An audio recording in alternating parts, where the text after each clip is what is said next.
Hey crew, it's Pitt and I'm back with some more Esoterica. Today we are diving back into the works of Mrs. Helena Blavatsky. This is The Secret Doctrine. We are reading aloud and discussing as we go along the various points that are brought to light by the text. It is not the format for everyone, but people find value in it, so you are more than welcome to tag along as we continue our exploration.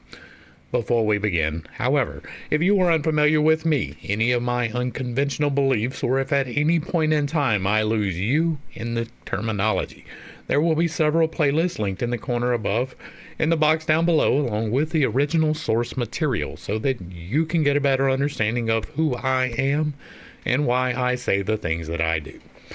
With that being said, let us dive back into the Secret Doctrine and continue our exploration with the Zodiac and its antiquity.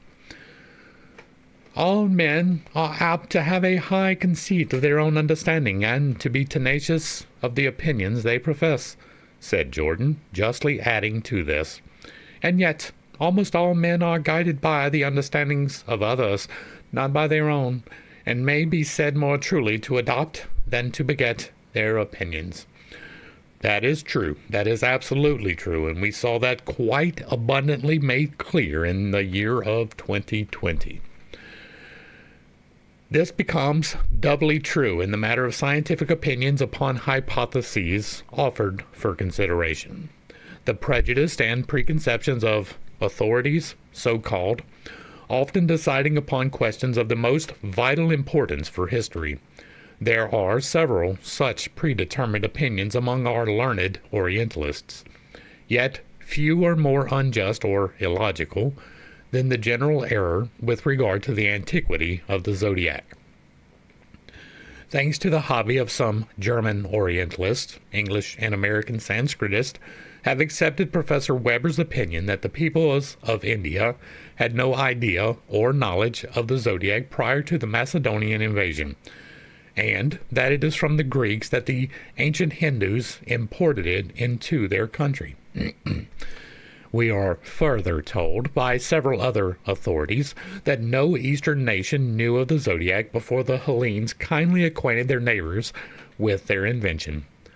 This, in the face of the book of Job, declared, even by themselves, to be the oldest in the Hebrew canon, certainly prior to Moses, and which speaks of the making of Arcturus, Orion, and Pleiades, Ash, Casil, and Sema, and the chambers of the south, of Scorpio and the Mazaros, the 12 signs, which words, if they mean anything, imply knowledge of the Zodiac even among the nomadic Arabic tribes. The book of Job, they say, precedes Homer and Hesiod by at least 1,000 years. The two Greek poets having themselves flourished some 8 centuries before the Christian era. One who prefers, by the by, to believe Plato, who shows Homer flourishing far earlier, could point to a number of zodiacal signs mentioned in the Iliad and the Odyssey, in the Orphic poems, and elsewhere. Okay, let's go ahead and fucking stop. We have seen several times in these studies by Mrs. Blavatsky that she has a tendency to insert where not necessarily appropriate. This is one of those things. Now, it is true that Homer in the Odyssey does have reference to several of the astronomical signs. But there is great reason to believe that those signs were named from the Odyssey and not the other way around. There were, as long as there has been humanity, people observing the heavens. There have been many constellations assigned to the same stars throughout the course of history. Sometimes they change names, sometimes they change shapes. These are indisputable facts of life. Because this is such a universal concept that the stars are there and they serve a purpose. Stars are a division of the year, whether that is 12 or 13 is definitely up for debate. But if it is 12 and you divide those by 4, which would be the seasons, spring, summer, winter, fall, or fall and winter in the order, right? Each one of those governs 3 months, right? Or there are 3 signs per quarter. Each one of those tells you something different, right? In March, which we are currently in, we are getting ready for the planting season. And when the stars arise in this particular area, these stars in this area, it means it's ready to get time to get ready to begin planting. Now, that is more for us in the southern part of the hemisphere than the northern part of the hemisphere. And by the hemisphere, I mean the northern one. And so our days down here are longer and warmer than they are up in Michigan, for example. Down here in Louisiana, we're getting ready to plant. The stars are the best way to understand that. You can look, these stars are going to rise in this particular area at this particular time every year, with a small variation called the precession of the equinox. And so it is only natural that by observing these stars, you would know the turnings of the seasons. The problem with this is the fact that that is a universal concept. That doesn't matter, like if you came to North America prior to the discovery, they were observing the stars too. They had zero clue of the 12 zodiacal signs, and yet they had 12 divisions of the heavens, and they used those as a clock. So, just because Orion, as we call it, looks like a man to us, doesn't mean that some other civilization, completely independently, saw this particular arrangement of stars and also assigned that as a figure of a man. They may have changed the name, which is definitely intimidated here, right? Ash, Kessel, and Semi for Arcturus, Orion, and Pleiades. So they don't have to be the same man. It doesn't have to have the same legends attached to it. The argument is shaky at best. And then you throw in the Hebrews. Well, that just completely shakes your whole thing, because the Mazzaroth is not the same as the Zodiac, even though there are 12 divisions and some overlap. Why is there overlap? Because that particular area of the heavens is the part that people pay attention to. And these stars divide themselves fairly easily by their luminosity, right? It is easier to see the Orion's belt than it is to see another constellation that's a little farther out. And so Job was stolen, like entirely taken by the Hebrews and inserted into the Bible. That is almost beyond dispute. If you have problems with that explanation, go back to my Bible study. It's called the Unconventional Bible Study, and look at the study that we did on Job, where we talked about that. It was almost certainly taken from Babylon, maybe even Assyria or Assur. And so the assumption of these all being the exact same is fallacious at best.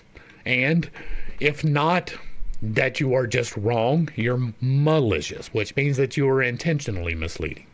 Now, I don't believe that Mrs. Blavatsky is being intentionally misleading. I believe that she is just ignorant. And ignorant is not a bad word. I was ignorant about several things before we began these studies. I am sure that I am still ignorant about several other things. But we have seen repeatedly in these studies that Miss Blavatsky will shoehorn in what she wants it to say instead of letting it say what it will say naturally. Now, you could say the same thing about me. I am doing that right here, right? I am inserting what I know to be as opposed to what I think might be. And so I am inserting myself into this discussion as we do all of the time. But it is important to remember that. It is important to remember that these independent cultures, independently of each other, all came to the same conclusion about the heavens, because that is important. It is vitally important to keep track of when the last frost is. It is vitally important for survival to know when the first frost is probably going to happen. It is important to know when you should be planting this particular crop. And before the invention of the clock, the way that you did that was through the fucking stars. And so it doesn't have to be Orion for every culture on the planet. And it almost certainly was not Orion or Aries or any of these things prior to Homer. There is zero record of it prior to Homer. We're going to see what is put into this, but as far as I am aware, and I have done a little bit of research into this, that the designations of the constellations as we are aware of them in our current situation derives from Homer. Not necessarily that Homer assimilated something, right? He gave us the legends and then threw the people into the stars. Now, that it may just be contemporaneous with Homer, right? It may not have been him. It may have been his culture had this belief and he recorded it. That is entirely possible too. But prior to Homer recording it, there is no, as far as I am aware, and I am willing to be corrected, there is no recording in North or South America of Aries or Orion or Sagittarius, even though these signs do bear resemblance to the ones that they were observing in the Western Hemisphere. That is an important thing to maintain, right? I am about to do a dive into astrology. It is one of the many, many things that I am working towards, right? I'm going to study alchemy, but in order to study alchemy, you have to study astronomy. In order to study astronomy, I want to do what I do here. I want to go through source material and talk about it. It does no good for anyone to insert your belief into the source material. Unless you are being quite clear that it is that. And this is speculation. Speculation is always fine. All right. But since the cock and bull hypothesis of some modern critics to the effect that neither Orpheus nor yet Homer and Hesiod ever existed, it would seem time lost to mention these archaic authors at all. The Arabian Job will suffice, unless, indeed, his volume of Lamentations, along with the poems of the two Greeks, adding to them those of Linus, should now be also declared to be the patriotic forgery of the Jew Aristobulus. But if the Zodiac was known in the days of Job, how could the civilized and philosophical Hindus have remained ignorant of it? Risking the arrows of modern criticism, rather blunted by misuse, the reader may be made acquainted with Bailey's learned opinion upon the subject. Inferred speculations may be shown to be erroneous. Mathematical calculations stand on more secure grounds. Taking, as a starting point, several astronomical references in Job, Bailey devised a very ingenious means of proving that the earliest founders of the science of the zodiac belonged to an antediluvian, primitive people. The fact that he seems willing to see in Tehote, Seth, and in Fohi of China some of the biblical patriarchs does not interfere with the validity of his proof as to the antiquity of the zodiac. Footnote: Astronomie Antique. That's probably one of the sources that I will pull up when I'm starting to begin to do the astrology videos. Even accepting, for argument's sake, his cautious 3,700 years BC as the correct age of the science, this date proves in the most irrefutable way that it was not the Greeks who invented the zodiac, for the simple reason that they did not yet exist as a nation 37 centuries BC. Not as an historical race admitted by the critics, at any rate. Bailey then calculated the period at which the constellations manifested in the atmospheric influence called by Job sweet influences of the Pleiades. Footnote 2. The Pleiades, as we all know, are the 7 stars beyond the bull, which appear at the beginning of spring. They have a very occult meaning in the Hindu esoteric philosophy and are connected with sound and other mystic principles in nature. Sweet influences of the Pleiades, in Hebrew, Shema, see Job, of the Cecile, Orion, and that of the desert rains with reference to Scorpio, the 8th constellation, and found in that presence the eternal conformity of these divisions of the zodiac and names of the planets applied in the same order everywhere and always. That is not true, and in presence of the impossibility of attributing it all to chance and coincidence, which never creates such similarities, there must be allowed for the zodiac a great antiquity indeed. Did you know that once upon a time there was a thing called a decad, right? And the decad was a different division of the stars. You should look it up. There were 10 divisions instead of 12, and they went by different names. And that was in ancient Egypt, by the way, which would predate the Hebrews. It would predate modern Greek. And by modern, I mean classical antiquity. Homer. And here's another thing. If you go, we are reading through the Iliad. It is taking a back burner right now because of the vocal therapy thing. But if you pay attention, the events that are described in the Iliad predate our history by a significant amount. It was a recording of something that predated Herod by a significant amount. And so, yeah. Again, if the Bible is supposed to be an authority on any matter, and it is not, and there are some who still believe so, whether from Christian or Kabbalistic considerations, then the zodiac is clearly mentioned in 2 Kings, before the book of the law was found by Hilkiah, the high priest. The signs of the zodiac were known and worshipped. They were held in the same adoration as the sun and moon, since priests, whom the kings of Judah had ordained to burn incense unto Baal, to the sun, moon, and to the planets, and to all the host of heaven, or the 12 signs or constellations, as the marginal note in the English Bible explains, had followed the injunction for centuries. Let's talk about that. All right, so the sun, the moon, and the planets, and all the host of heaven, which would be, want to guess? All of the stars. Not any particular constellations. All of the stars is the host of heaven.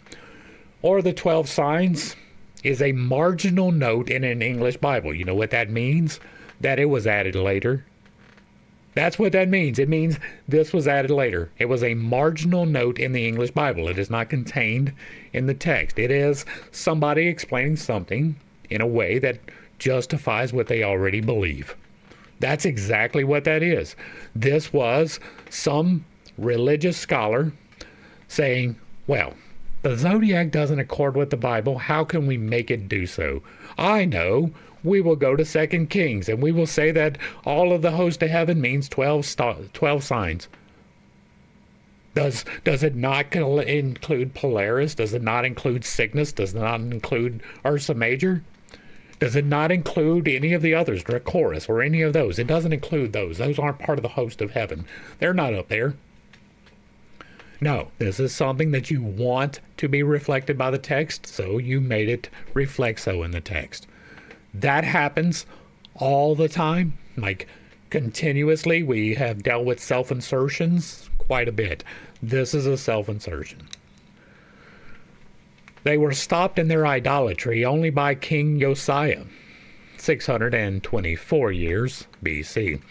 It is important to note exactly when the idolatry stopped. I can't even say it. The idolatry stopped in Jerusalem.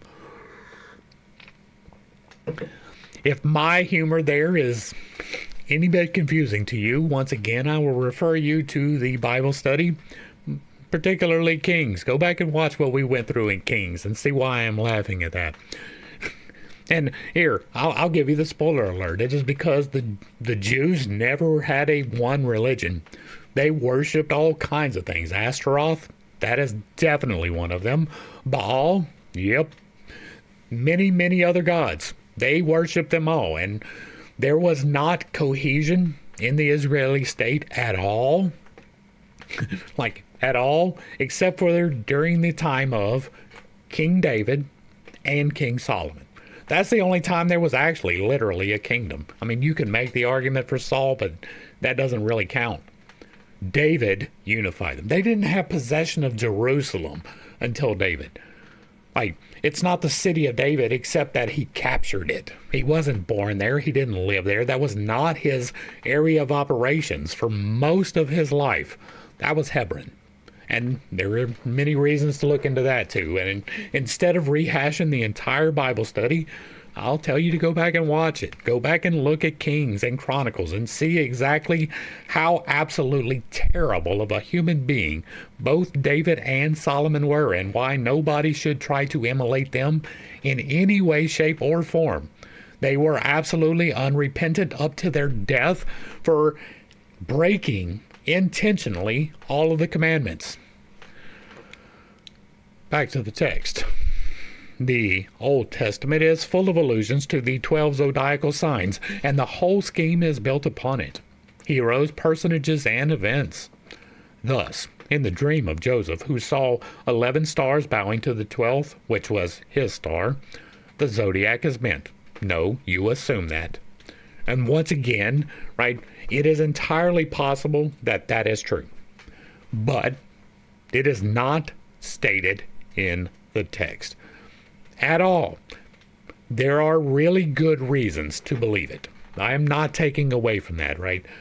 Most of the Old Testament, definitely the first 5 books, pretty much completely fabricated. Like, pulled from the surroundings and taken wholesale to create a beginning for this people who called themselves chosen. There are no chosen people. If that confuses you, once again, go to the Bible study. But, and so you can take references for Reuben and Orion, right? I believe that's the correct correlation. You can find the correlation in the descriptions that are given to them, particularly in Exodus, with the constellations, but they don't all match. They don't all match at all. And if you are trying to make them match, then that's just self-insertion.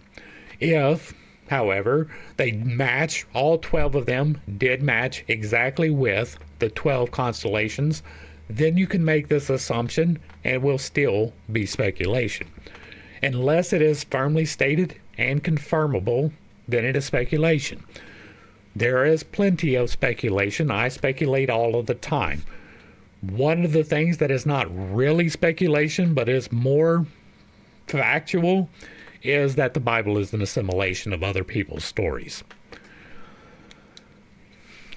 The Roman Catholics have discovered in it, moreover, a prophecy of Christ, who is that 12th star, they say, and the 11 apostles. The absence of the 12th being also regarded as a prophetic allusion to the treachery of Judas. Okay, let's hit that real quick. Did Judas betray Jesus? Is that what happened? Did you read the book? I read the book. What happened there? Jesus said, one of y'all will betray me. And it's like, really, who? No, the one I kiss, right? Or the one I share the cup with. And so that's what happens. But would Jesus have been crucified if Judas had not betrayed him? No, he wouldn't have. He wouldn't have been captured if Judas wouldn't have gone to the authorities. So he wouldn't have been able to fulfill his destiny. So if Judas had not betrayed Jesus, then he couldn't have done what he came to do. He wouldn't have been the redemption for all of mankind through a blood sacrifice of a human. That wouldn't have happened. And so, did Judas fulfill his responsibility to all of humanity? Did he do what God created him to do? Well, if you have done what you are created to do, and it is predestined that you must do this thing, are you really committing treachery? Like, are you really betraying if you are doing what you're instructed to do? Are you really betraying if you're doing what God has called you to do, created you to do? Now, I want to be extremely abundantly clear here. God never required a sacrifice for you to be forgiven from sin. The only thing you ever had to do was repent. That is quite clear in the Bible study. And so, Jesus didn't have to die for your redemption. That's a big deal, right? No goat ever had to die. No turtle dove ever had to die. No animal ever had to die for you to be forgiven from sin. And so Jesus didn't have to die in order to replace that. That's a big deal, right? This story, and it is a story, is a good one. It's got a lot of morals in it, but it is self-contradictory most of the time. Often within the same chapter of the same book, there's a lot of contradiction in there. And so taking it as truth, it's going to be hard. Really, really hard. But if you do take it as truth, if you take the Bible as the written word of God, perfect in its completion, then you cannot hold animosity for Judas. Judas did exactly what he had to do for the redemption of mankind if Jesus had to die. The 12 sons of Jacob are, again, a reference to the same, as justly pointed out by Vilipendus, Temple to Jerusalem. And once again, that doesn't mean, like, the 12 correlates, but it doesn't necessarily mean the same thing. Correlation and causation are not the same. Sir James Malcolm, in his History of Persia, shows the Dabistan, echoing all such traditions about the zodiac. He traces the invention of it to the palmy days of the golden age of Iran, remarking that one of the said traditions maintained that the genii of the planet are represented under the same shapes and figures they had assumed when they showed themselves to several holy prophets, and have thus led to the establishment of the rites based on the zodiac. Pythagoras, and after him Philo-Judaeus, held the number 12 as very sacred. The dodecahedron is a perfect number. It is the one among the signs of the zodiac, Philo adds, that the sun visits in 12 months. And it is to honor that sign that Moses divided his nation into 12 tribes, established the 12 cakes of the showbread, and placed 12 precious stones around the ephod of the pontiffs. This, again, is just simply trying to explain away something, right? The number 12, okay. The dodecahedron, okay. Which sign is it? It is one among the signs of the zodiac, and that the sun visits in 12 months, and it is an honor. Which one is it? Which one of the 12 is it? Which sign is it, Philo? Which one is the dodecahedron? Which one is the 4-sided dice? Which one is the 8-sided dice? Which one is the 20-sided dice? Tell me, which one of the primary shapes, right? Which one is the dodecahedron? Does it have 12 stars? Is that how we're supposed to identify it? Or we're just supposed to assume that because you said that it is the perfect number, then of course it has to be represented in the stars as a constellation. Like, where is the explanation? Where is this sign is the dodecahedron? We don't have that. We have it is one among the signs of the zodiac. That does no good for anyone at all. At all. Okay, now 12 tribes, 12 cakes. Yes, it correlates, but that does not equal causation. Once again, you want to know one of the main reasons you can know that? Here you go. Are you ready? This is going to piss off all kinds of people. Exodus is an amalgamation of other stories taken from other people.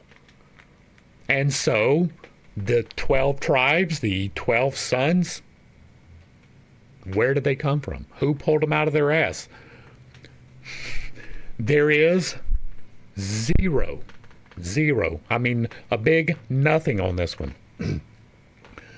Genesis, Exodus, Leviticus, Numbers, and Deuteronomy. All 5 of those books did not exist. We have 0 scraps of them prior to what was just referenced where they found the Torah.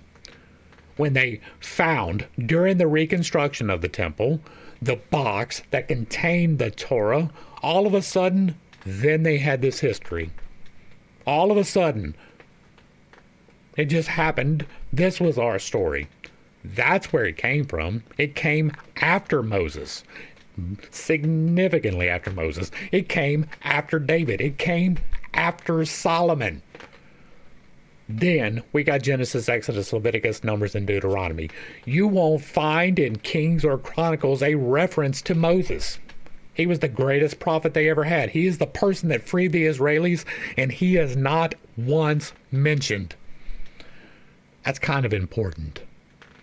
And so, self-insertion, right? You are creating, oh, look, our 12 tribes are the foundation of all of humanity.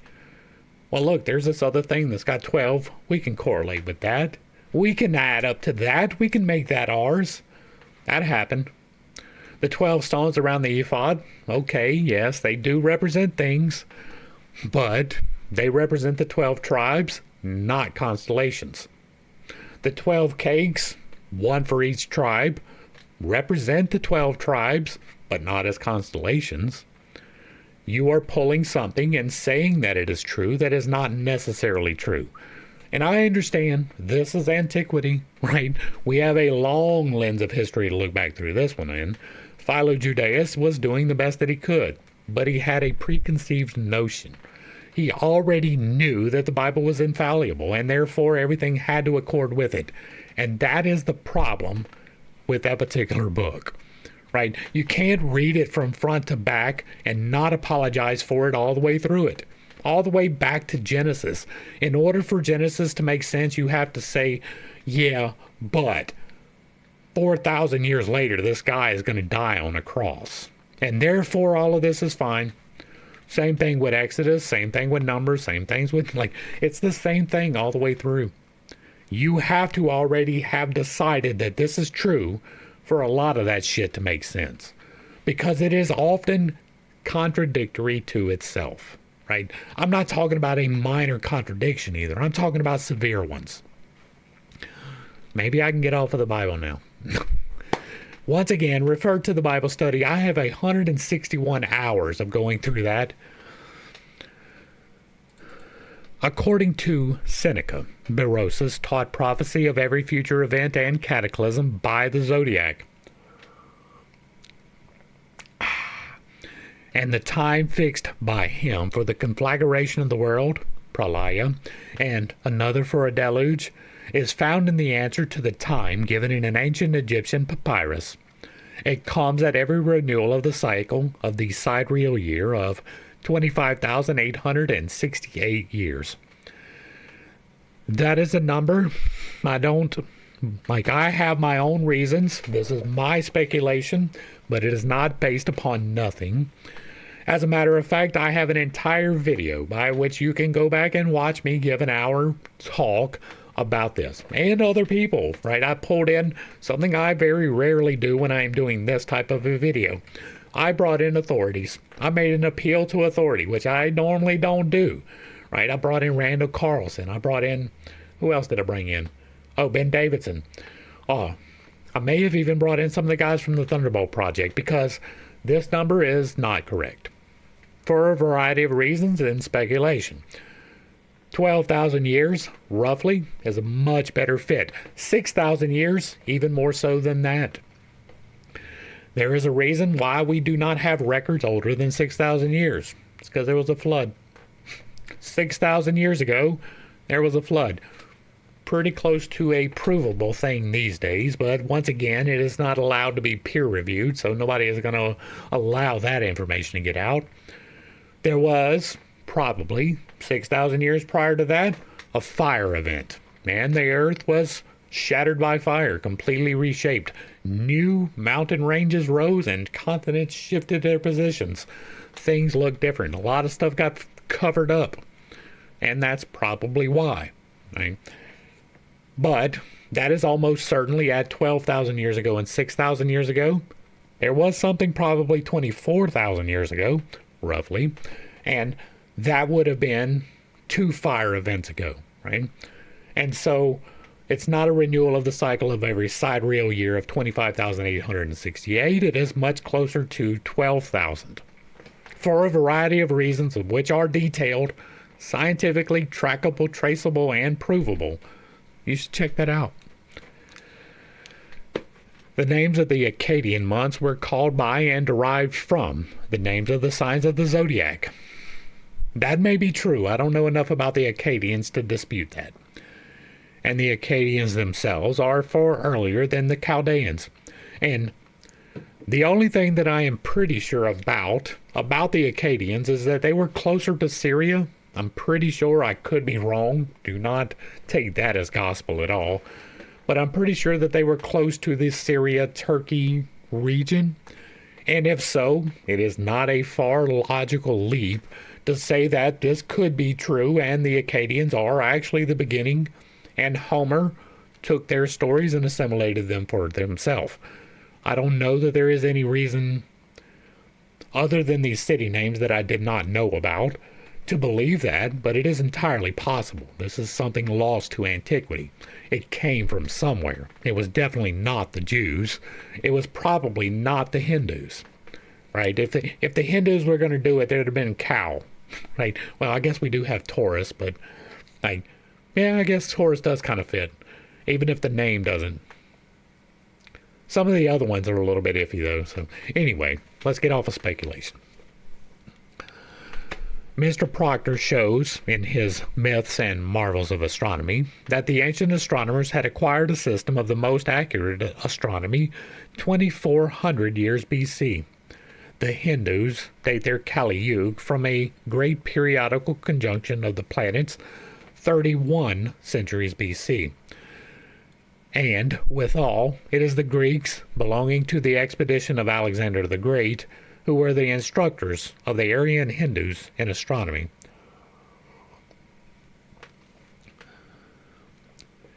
Whether the origin of the zodiac is Aryan or Egyptian, almost certainly not Egyptian. That is one of the things we can be fairly sure of. It is still of an immense antiquity. Simplicius, 6th century AD, writes that he had always heard that the Egyptians had kept astronomical observations and records for the last 630,000 years. We do not have any of those records. That is not a provable thing. Maybe we lost it in the fire of Alexandria. Maybe it's underneath the Vatican. Both are equally plausible. But maybe they never even existed. That is also equally plausible. And so it's fine. I can say we had 1 million records, right? I can just pull a number out of my ass and say it. Whether or not it is true is not something provable. This statement appears to frighten Mr. G. Massey, who remarks in this, his Natural Genesis 318. Hey, look, y'all recognize this number? Anybody know what this number is? If you know before I say it, drop it in the comments down below. 318 is a variation of the number of manifestation, which is 138. Right? 138. 8. And so that is an important one. His Natural Genesis 318, that if we read this number by years of the month, which Exodus said the Egyptians termed a year, that would still yield the length of 2 cycles of precession, or 51,736 years. Diogenes Laertius carried back the astronomical calculations of the Egyptians to 48,863 years before Alexander the Great. Prom. 2. Martianus Capella corroborates the same by telling posterity that the Egyptians had secretly studied astronomy for over 40,000 years before they imparted their knowledge to the world. These are great speculations, but once again, we do not have records of this. Several valuable quotations are made in the Natural Genesis with the view of supporting the author's theories, but they justify the teaching of the secret doctrine far more. Dadgum hiccups. For instance, Plutarch is quoted from his Life of Sulla, saying, "One day, when the sky was serene, a sound was heard in it of a trumpet, so loud, shrill, and mournful that it affrighted the world. The Tuscan sages said that it portended a new race of men and a renovation of the world, for they affirmed that there were 8 several kinds of men, all being different in life and manners, and that heaven had allotted each its time, which was limited by the circuit of the great year, 25,868. And I would really like to read this because I do believe that there will be a sound associated with the 12,000 year disaster cycle. I believe that it will sound like a trumpet. Why? Why do I believe that? Because of electromagnetics. The sound of electromagnetics is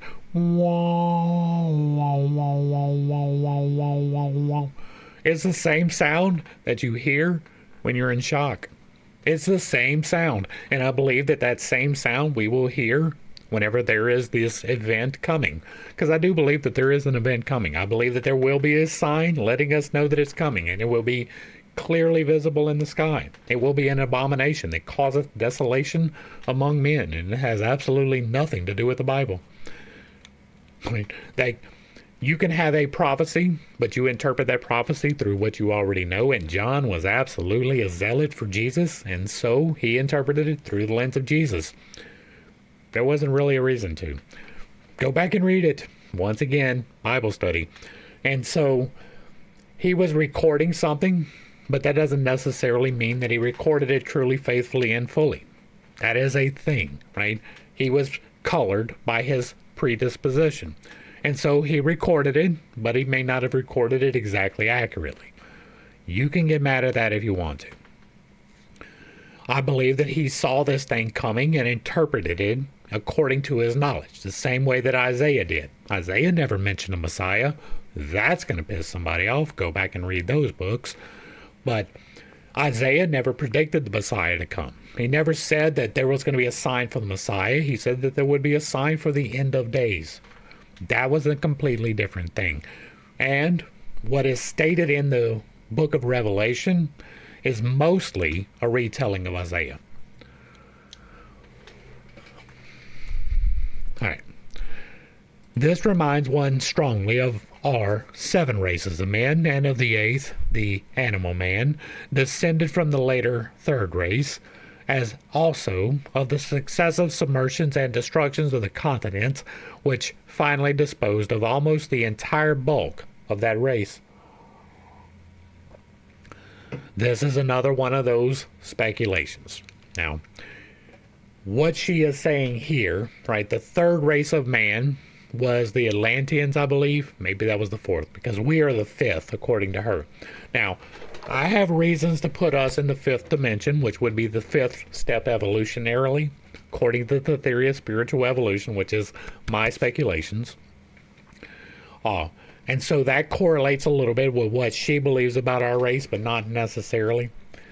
I do believe that there was the Atlanteans. I do believe that they were the seed for who is currently here. I believe that they spread out over the entirety of the world, along with the Lemurians, which most people don't even talk about. They were over by India.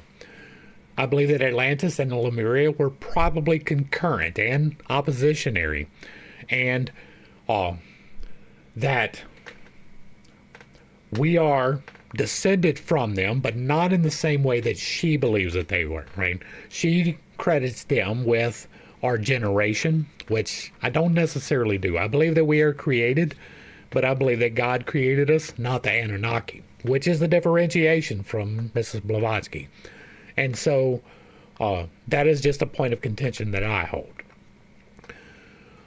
If Atlantis did exist, and if Atlantis was the progenitor for our current peoples, that was closer to 12,000 years ago, because that was recorded by Plato. But also, there's another way of looking at these races, one that I am less inclined to, but it would be negligent not to mention, right? You have lightly melanated peoples, and you have darkly melanated peoples, and some people place a great deal of value in that. If you look at those divisions along those racial lines, it is quite easy to come to a conclusion of 8. Not necessarily 7, though. That's another thing to think about. The Assyrians, says Iamblichus, have not only preserved the memorials of 27 myriads of years, 270,000 years, as Hipparchus says they have, but likewise of the whole apocatastases and periods of 7 rulers of the world. Proculus and Timaeus, Book 1. Wrong. This I am going to call out because I have read through Timaeus. It is part of the Ancient Lore playlist. You are more than welcome to fall back and listen to it. I think there was 3 videos involved in that one. Could be more, could be less. I don't remember. But I do remember reading Timaeus because I was extremely interested in both Critias and Timaeus because I wanted to see the story of Atlantis. And it did. It did come from there. This, however, did not. This is not recorded in that. Now, there may be something recorded elsewhere, but not in Timaeus. This 270,000 years is a number that is not referenced in there at all. The 7 rulers of the world, again, not referenced in Timaeus, unless I am just forgetting it, but I'm pretty sure I am not. It does say that there have been other periods of disaster, many recorded in Egyptian, not Assyrian, but Egyptian tablets. At the time of, who was it? It was Solon's uncle was in Egypt and received the information and related to Solon, who related to Socrates, who related to Plato. So we have definite separation from the primary source of the story. We do not have the records that are recorded in Timaeus any more than we have any of these other ones. It was definitely recorded as the Egyptians and not the Assyrians. And there was no period of 270,000 years included in Timaeus as far as I am aware. Once again, it has been several months. I may have forgotten. That does have a tendency to happen, but this was pretty important to me, right? The 12,000-year disaster cycle with the 6,000-year halfway interval is fairly well represented in what is actually inside of Timaeus. Once again, fall back. You can watch me read Timaeus in the same way that we are doing here, discussing it in the same way that we are doing here. This is the calculation of the esoteric doctrine as approximately as it can be. For 1 million of years are allowed for our present root race, the 5th, and about 850,000 years since the submersion of the last large island, part of the continent, the Ruta of the 4th race, or the Atlanteans.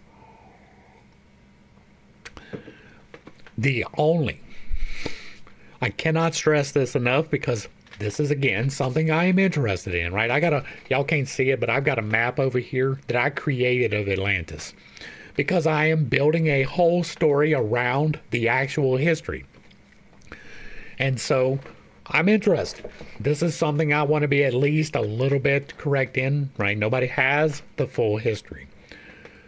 It is not recorded according to the only primary source, which is Plato, who was 4th hand, right? It is not recorded that there were 850,000 years. That is not a thing. I am firm on that one. While Dietia, the small island inhabited by a mixed race, was destroyed about 270,000 years ago during the Great Glacial Period or thereabouts. Which glacial period would that be? There have been several. But the 7 rulers, or the 7 great dynasties of the divine kings, belong to the traditions of every great people of antiquity. Wherever 12 are mentioned, these are invariably the 12 signs of the Zodiac. You know what wasn't mentioned in Timaeus? 12. You know what else was not mentioned in Timaeus? 7. There were 10. 10 sons of Atlas were given the island of Atlantis. They divided it among themselves. They had several, and by several I mean 10, large kingdoms on that island. It was not a kingdom. It was not an island. It was 10 kingdoms on an island. And it is recorded that that island disappeared roughly 6,000 years ago. So patent is the fact that the Roman Catholic writers, especially among the French ultramontanes, have tacitly agreed to connect the 12 Jewish patriarchs with the signs of the zodiacs. You mean to tell me that the Roman Catholics are doing something that will convince people that the Roman Catholics are correct? Color me shocked. That is something brand new. I never would have thought that the Roman Catholics would lie about things. This is done. Once again, fall back to the Bible study. This is done in a kind of prophetico-mystic way, which would sound too pious in ignorant ears, like a portentous sign, a tacit divine recognition of the chosen people of God, whose finger has purposely traced in heaven, from the beginning of creation, the numbers of these patriarchs. For instance, these writers, de Merville among others, recognize, curiously enough, all of the characteristics of the 12 signs of the zodiacs. Zodiac. I keep saying zodiacs. In the words addressed by the dying Jacob to his sons. This is what I was talking about before, where I said that there is some correlation with the zodiac, but not perfect. That is what he's talking about. And in his definitions of the future of each tribe. Moreover, the respective banners of the same tribes are claimed to have exhibited the same symbols and the same names as the signs, repeated in the 12 stones of the Urim and Thummim, and on the 12 wings of the cherub, leaving the proof of the exactitude in the alleged correspondence to the said mystics. It is as follows. Man, or the Aquarius, is in the sphere of Reuben, who is declared unstable as water, because that is perfectly the same as a man, right? Now, Pisces is the water bearer, so they're the one pouring out the water. I'm not sure what the sign of Aquarius is. I think it's just a fish. No, that's Pisces. Maybe Aquarius is... I haven't done my astrology, right? I haven't done that yet. This is prior to. Once I have done it, I will be more familiar with it. Aquarius is the water bearer. I'm going to look it up. You're going to get to watch me do this. I spelled that wrong. Zodiac signs. That does not tell me what I'm looking for. None of this is going to tell me what I'm looking for. Here we go. Aquarius astrology. Okay, so that is the water bearer. He is the one pouring out the water. Okay, so that could definitely be unstable water, I guess, right? You can make that intimation. All right, let's get back to where we were. Where was it? Jacob and his sons, the respective manners of the tribes, man, or the Aquarius, is to be in the sphere of Reuben, who is declared as unstable as water. The Vulgate has it to be rushing like water. Gemini in the strong fraternal association of Simeon and Levi. No. Leo in that of Judah, the strong lion of his tribe, the lion's whelp. In Pisces, in Zebulun, who shall dwell at the haven of the sea. Okay, so he's a fish, right? He's living in the sea. Taurus in Issachar, because he is a strong ass, couching down. Because, an ass and a bull are the exact same thing. It's the exact same thing. There is no difference whatsoever between a bull, which is Taurus, and an ass, crouching down. No difference whatsoever. And therefore associated with stables, because you know where you keep your bulls? You keep your bulls in a stable, don't you? No, you do not. Virgo, Scorpio, and Dan, who is described as a serpent, an adder in the path that biteth. Capricornus and Naphtali, who is a hind, a deer, let loose, because, Cancer in Benjamin, for he is ravenous, and that is a perfect correlation with a crab. Libra, the balance, and Asher, whose bread shall be fat. What the literal fuck are you even talking about here? How does that equal that? How does a balance equal fat bread.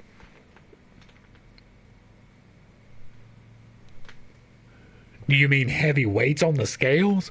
Heavy grain on the scales? That is not fat bread. Sagittarius in Joseph, because his bow abode in strength. To make up for the 12th sign, Virgo, made independent of Scorpio, is Dinah, the only daughter of Jacob.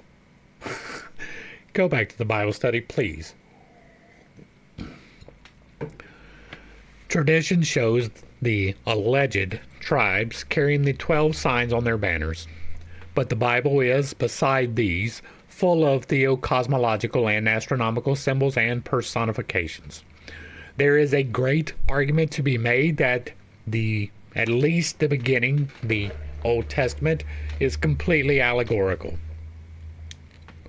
Right? It is entirely possible that it is a gnosis type of situation where you cannot understand unless you have keys, which is not the way to base on a religion at all, right?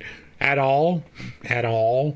Oh, well, we're going to tell everybody that this means this, but it actually means this thing if you know, right? No. Your religion is invalid in that case. It remains to wonder and query if the actual living patriarch's destiny was so indissolubly wound up with the Zodiac.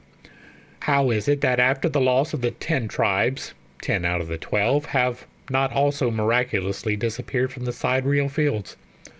But this is of no great concern. Let us rather busy ourselves with the history of the Zodiac itself. Now the reader may be reminded of some opinions expressed on the subject by several of the highest authorities in science.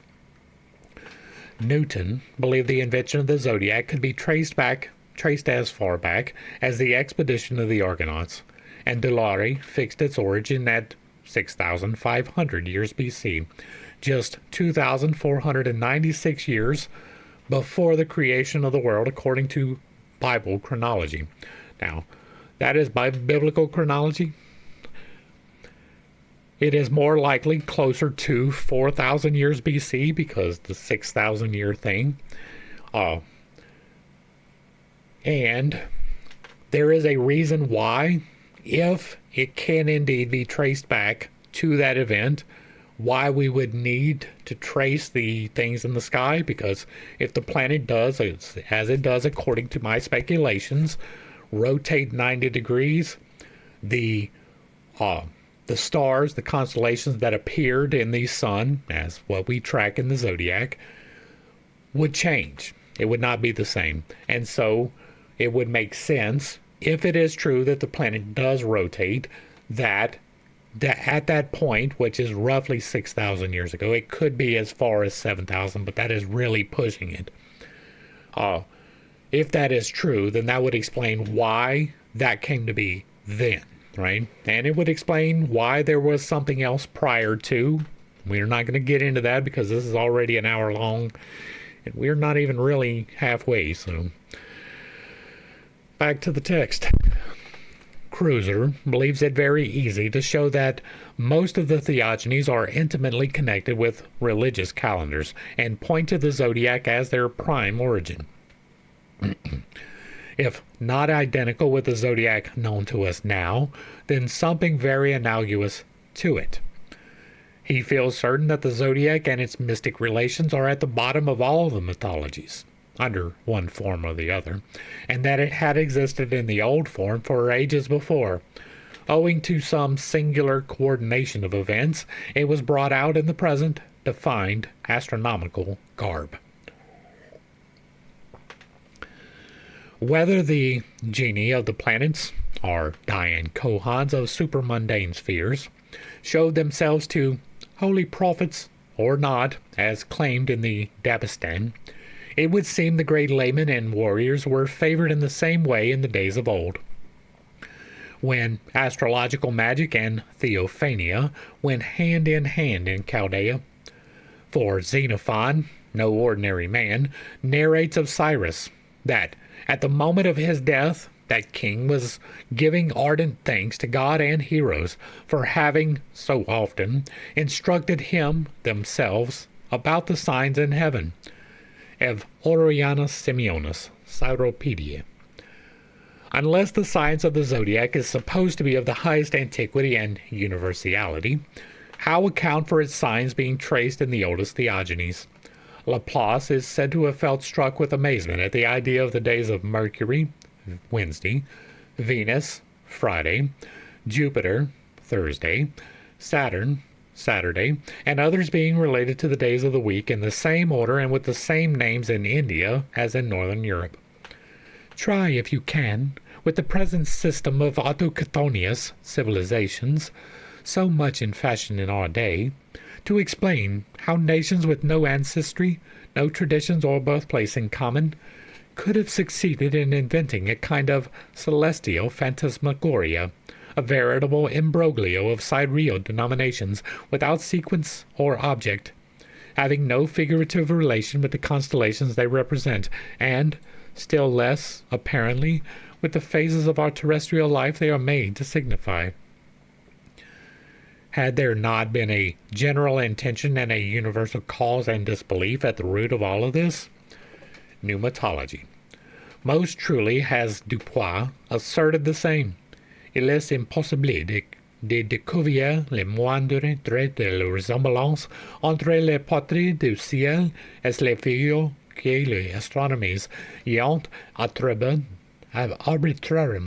tracées, et de l'autre côté, le hasard est impossible, he says. Origin des cults, Zodiac. Most certainly, chance is impossible. There is no chance in nature wherein everything is mathematically coordinate and mutually related in its units. Chance, says Coleridge, is but the pseudonym of God or nature for those particular cases which he does not choose to subscribe openly with his sign manual. Replace the word God by that of karma, and it will become an Eastern axiom. Therefore, the sidereal prophecies of the zodiac, as they are called by Christian mystics, never point to any one particular event, however solemn and sacred it may be for some one portion of humanity, but to ever recurrent periodical laws in nature, understood, but by the initiates of the sidereal gods themselves. No occultist, no astrologer of Eastern birth, will ever agree with the Christian mystics, or even with Kepler's mystical astronomy, his great science and erudition notwithstanding, simply because, if his premises are quite correct, his deductions therefrom are one-sided and biased by Christian preconceptions. Where the latter finds a prophecy directly pointing at the Savior, other nations see a symbol of an eternal law decreed for the actual manvantara. Why see in the Pisces a direct reference to Christ, one of the several world reformers, a Savior but for his direct followers, but only a great and glorious initiate for all the rest? When that constellation shines as a symbol of all the past, present, and future spiritual saviors who dispense light and dispel mental darkness. Christian symbologists have tried to prove that it was of Ephraim, Joseph's son, the elect of Jacob, that therefore it was at the moment of the sun entering the sign of the fish, Pisces, that the elect Messiah, the Ichthus, was of the first Christians had to be born. But if Jesus of Nazareth was that Messiah, was he really born at that moment? Or was he made to be so born by the adaptation of theologians, who sought only to make their preconceived ideas fit in with sidereal facts and popular belief? Everyone knows that the real time and year of the birth of Jesus are totally unknown, and it is the Jews, whose forefathers have made the word dag signify both fish and Messiah, who, during the forced development of their rabbinical language, are the first to deny this Christian claim. And what are the further facts that Brahmins also connect their Messiah, the eternal avatar Vishnu, with a fish and the deluge, and that the Babylonians made of their Dagon equally a fish and a Messiah, the manfish, and prophet.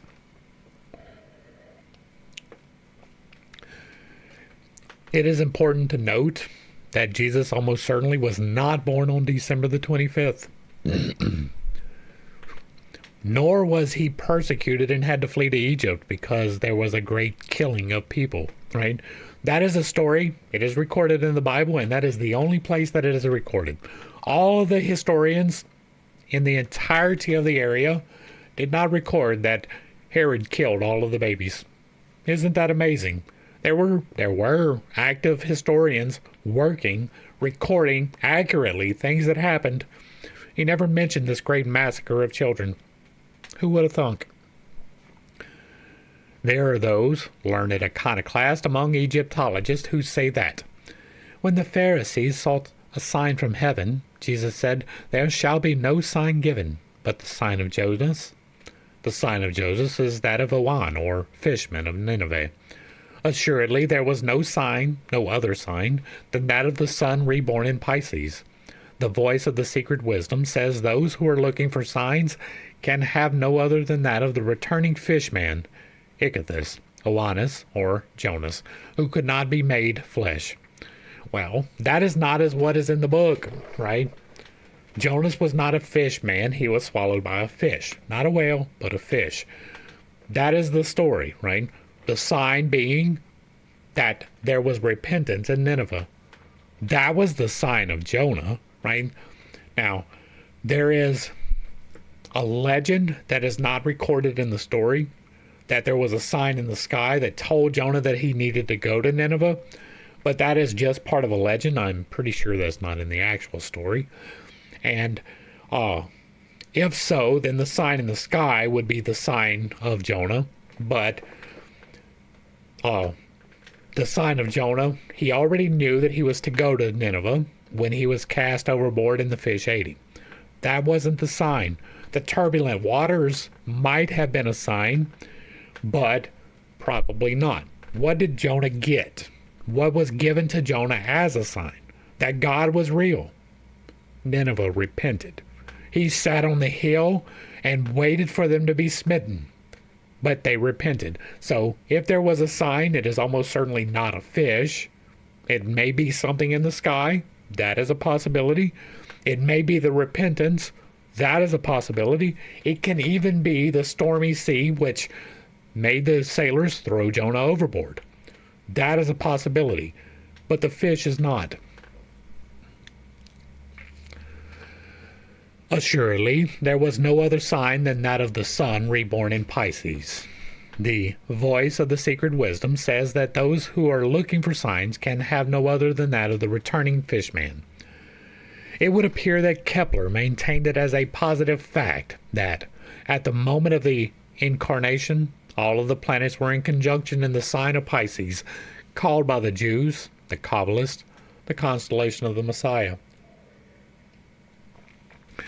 It is in this constellation, he averred, that was placed the star of the Magi. This statement, quoted by Dr. Sepp, emboldened him to remark that all the Jewish traditions, while announcing that star, the many nations have seen. Footnote.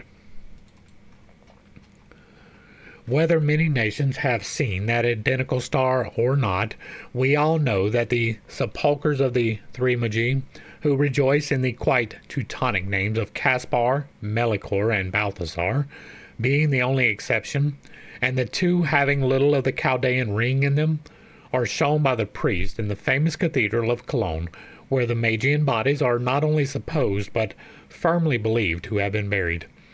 All of that is absolutely ridiculous. First off, we weren't given names. That is a later assumption, right? Second, that they would be buried in Cologne, that they wouldn't return to whence they came, which we are told they did, that instead they would be born in a place that wouldn't even be relevant for several hundred years. That is stupid. Like, you would have to go and dig them up from wherever they happened to be buried, and we didn't even have their names. So, that many nations have seen, added that it would absorb the 70 planets that preside over the destinies of various nations on the globe. 70 planets, eh? That's something. This tradition about the 70 planets that preside over the destinies of nations is based on the occult cosmogonical teaching that besides our own septenary chain of world planets, there are many more in the solar system, which means it is full of shit. In virtue of those natural prophecies, explains Dr. Sepp, it was written in the stars of the firmament that the Messiah was be born in the lunar year of the world 4320, in that memorable year when the entire choir of the planets would be feasting its jubilee.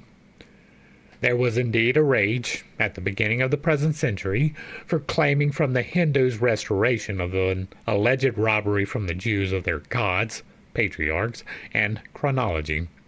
It was Wilford who had recognized Noah in Prithi and in Satyavarata, Enos in Dhruva, and even Asur in Iswara. Yet, after being residents for so many years in India, some Orientalists, at least, ought to have known that it was not the Hindus alone who had these figures, or who had divided their great age into 4 minor ages. Nevertheless, writers in the Asiatic researches indulged in the most extravagant speculations. Christian theologians think it's their duty to write against the long period of Hindu chronology, argues very pertinently S.A. Mackey in the Norwich Philosopher, Astronomer, and Shoemaker.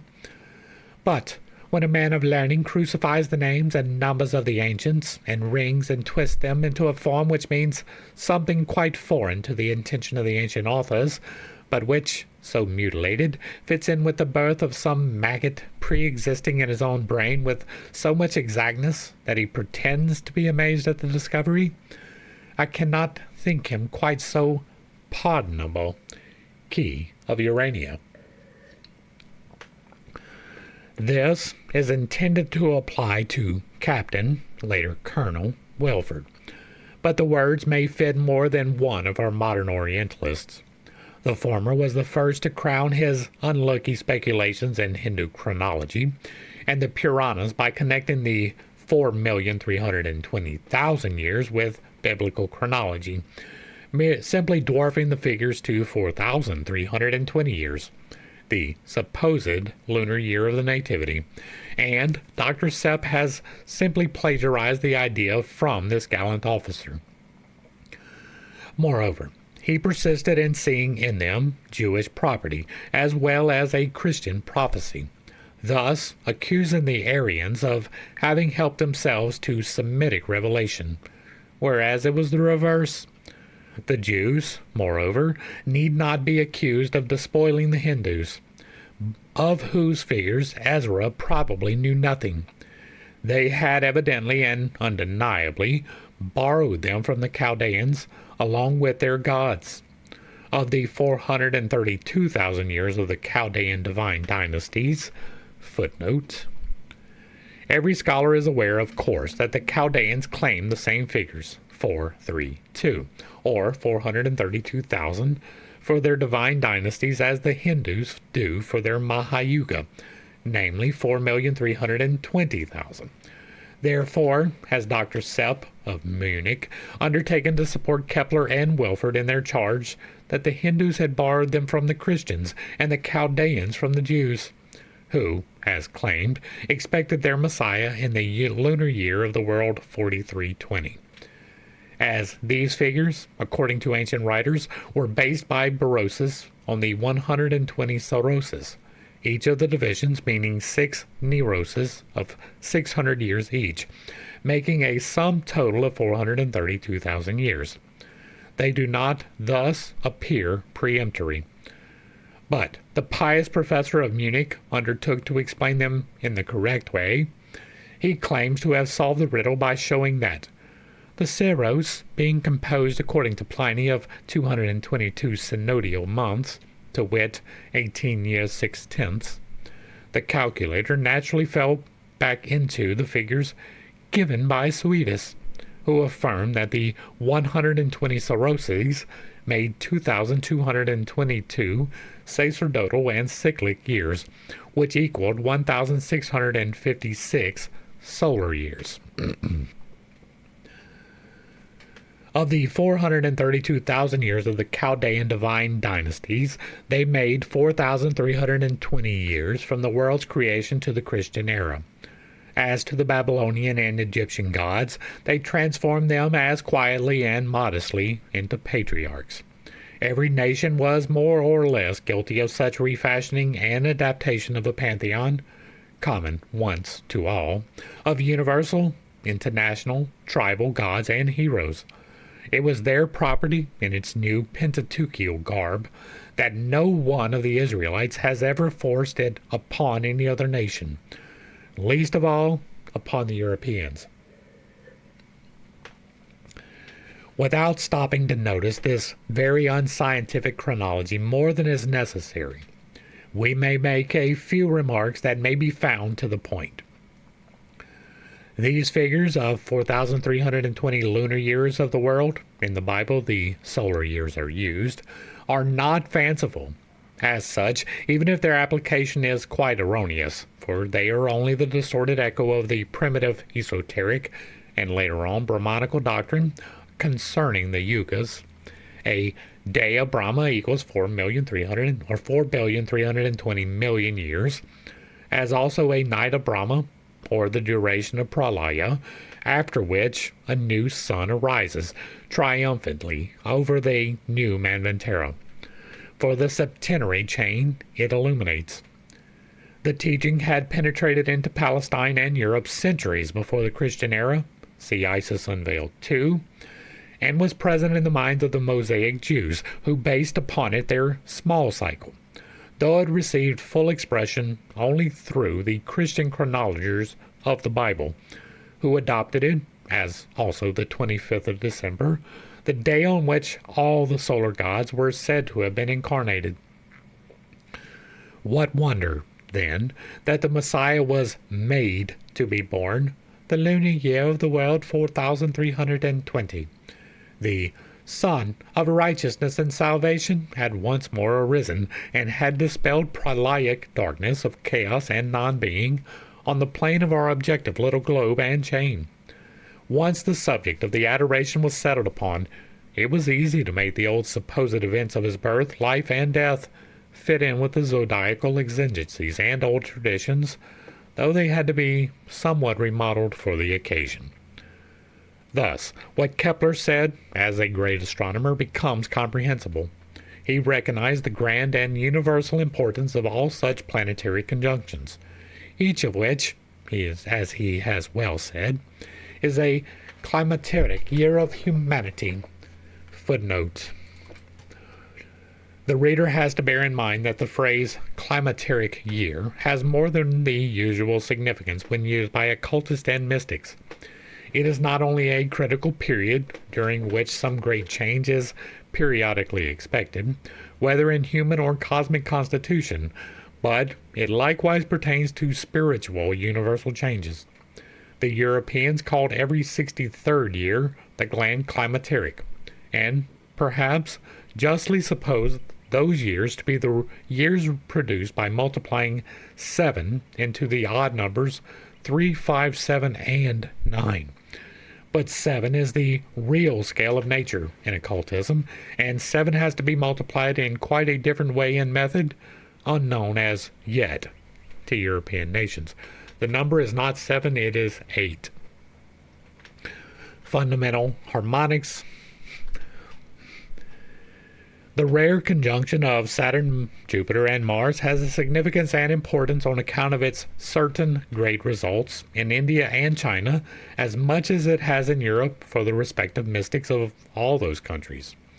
And it is certainly no better now than a mere assumption to maintain that nature had only Christ in view when building her, to the profane, fantastic, and meaningless constellations.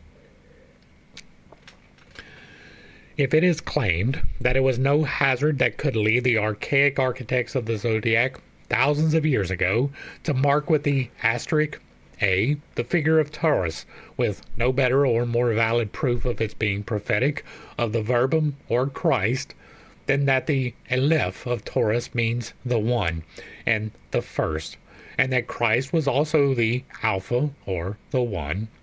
Then this proof may be shown strangely invalidated in more than one way. To begin with, the zodiac existed before the Christian era, at all events. Further, all the sun gods had been mystically connected with that constellation, Taurus, Osiris, for instance, and were all called by their respective votaries the first.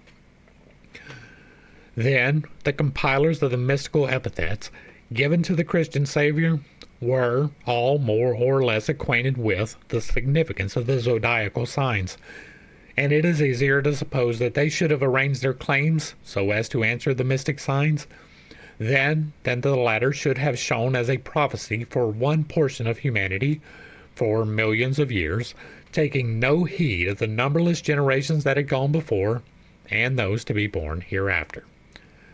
It is not simple chance, we are told, that is placed in sudden spheres on the throne the head of that bull, Taurus, trying to push away with the ansated cross on its horns a dragon, the more so since this constellation of Taurus was called the great city of God and the mother of revelations, and also the interpreter of the divine voice, the apis pasis of Hermuthes in Egypt, which, as the patristic fathers would assure the world, preferred oracles that related to the birth of the Savior, pneumatology. To this theological assumption there are several answers. Firstly, the ansated Egyptian cross, or Tao, the Jaina cross, or swastika, and the Christian cross have all the same meaning. That is not necessarily true. Secondly, no peoples or nations except the Christians gave the significance to the dragon that it is given now. That again is not necessarily true. The serpent was the symbol of wisdom, and the bull, Taurus, the symbol of physical or terrestrial generation. Thus, the latter, pushing off the dragon, or spiritual divine wisdom, with the Tao, or cross, which is esoterically the foundation and framework of all construction, would have an extremely phallic, physiological meaning, had it not still another significance unknown to our biblical scholars and symbologists. At any rate, it shows no special reference to the verbum of St. John, except perhaps in a general sense. The Taurus, which, by the way, is no lamb, but a bull, was sacred in every cosmogony, with the Hindus as with the Zoroastrians, with the Chaldees as with the Egyptians. So much every schoolboy knows. It may perhaps help to refresh the memory of our theosophists by referring them to what was said of the Virgin and the Dragon, and the universality of periodical births and rebirths of world saviors, solar gods, in Isis, with reference to certain passages in Revelations. We have done the entirety of Isis Unveiled. In 1853, the savant known as Erard Mollien read before the Institute of France a paper tending to prove the antiquity of the Indian zodiac, in the signs of which were found the root and philosophy of all the most important religious festivals of that country, the origin of which religious ceremonies go back into the night of time with at least 3000 BC, as the lecturer tried to demonstrate. The zodiac of the Hindus, he thought, was far anterior to the zodiac of the Greeks, and differed from it in some particulars vastly. In it one sees the dragon on a tree, at the foot of which the Virgin, Kanya Durga, one of the most ancient goddesses, is placed on a lion, dragging after him the solar car. This is the reason why, he added, this Virgin, Durga, is not the simple memento of an astronomical fact, but verily the most ancient divinity of the Indian Olympus. She is evidently the same of whom all the Sibylline books spoke, those works that have been the source of the inspiration of Virgil, the Virgin whose return was prophesied as a son of universal renovation. And why, he added, When we see to this day the months named after the deity names of this solar zodiac by the Malayalam-speaking peoples of southern India, why should that people have abandoned their ancestral zodiac to burden themselves with that of the Greeks? Everything proves, on the contrary, that these zodiacal figures have been transmitted to the Greeks by the Chaldees, who got them from the Brahmins. But all this is very poor testimony. Let us remember, however, also that which was said and accepted by the contemporaries of Volney, who, in his Ruins of Empires, remarks that, as Aries was in its 15th degree, 1447 BC, it follows that the first degree of Libra could not have coincided with the vernal equinox more lately than 15,194 years BC. To which, if you add 1,790 years since Christ, it appears that 16,984 years have elapsed since the origin of the zodiac. Dr. Schlegel, moreover, in his Uranography Chinese, assigns to the Chinese astronomical sphere an antiquity of 18,000 years. Nevertheless, as opinions quoted without adequate proofs are of little avail, it may be more useful to return to scientific evidence. M. Bailly, the famous French astronomer of the last century, member of the Academy, etc., etc., asserts that the Hindu systems of astronomy are by far the oldest, and that from them the Egyptians, Greeks, Romans, and even the Jews derive their knowledge. In support of these views, he says, the astronomers who preceded the epoch 1491 are, first, the Alexandrian Greeks, Hipparchus, who flourished 124 years before our era, and Ptolemy, 260 years after Hipparchus. Following these were the Arabs, who revived the study of astronomy in the 9th century. These were succeeded by the Persians and the Tartars, to whom we owe the tables of Masuruddin in 1269 and those of Ulugh Beg in 1437. Such is the succession of events in Asia as known prior to the Indian epoch 1491. What, then, is an epoch? It is the observation of the longitude of a star at a given moment, the place in the sky where it was seen, and which serves as a point of reference, a starting point, from which to calculate both the past and future positions of the star from its observed motion. But an epoch is useless unless the motion of the star has been determined. A people, new to science and obliged to borrow a foreign astronomy, finds no difficulty in fixing an epoch, since the only observation needed is one which can be made at any moment. But what it needs, above all, what it is obliged to borrow, are those elements which depend on accurate determination, and which require continuous observation. Above all, those motions which depend on time, and which can only be accurately determined by centuries of observation. These motions, then, must be borrowed from a nation which has made such observations, and has behind it the labors of centuries. We conclude, therefore, that a new people would not borrow the epochs of an ancient one, without also borrowing from them the average motions. Starting from this principle, we shall find that the Hindu epochs, 1491 and 3102, could not have been derived from either of those of Ptolemy or Ulugh Beg. There remains the supposition that the Hindus, comparing their observations in 1491 with those previously made by Ulugh Beg and Ptolemy, use the intervals between these observations to determine the average motions. The date of Ulugh Beg is too recent for such a determination, while those of Ptolemy and Hipparchus are barely remote enough. But if the Hindu motions had been determined from these comparisons, the epochs would be connected together. Starting from the epochs of Ulugh Beg and Ptolemy, we should arrive at all those of the Hindus. But this is not the case. Hence, foreign epochs were either unknown or useless to Hindus. Footnote. For detailed proof of this conclusion, see page 121 of Mr. Bailey's work, where the subject is discussed technically. We may add to this another important consideration. When a nation is obliged to borrow from its neighbors the method of the average motions of its astronomical tables, it has even greater need to borrow, besides these, the knowledge of the inequalities of the motions of the heavenly bodies, the motions of the apogee, of the nodes, and of the inclination of the ecliptic. In short, all those elements the determination of which requires the art of observing, some instrumental appliances, and great industry. All these astronomical elements, differing more or less with the Greeks of Alexandria, the Arabs, the Persians, and the Tartars, exhibit no resemblance whatever to those of the Hindus. The latter, therefore, borrowed nothing from their neighbors. Condensing Bailey's remarks, he comes to the following conclusions.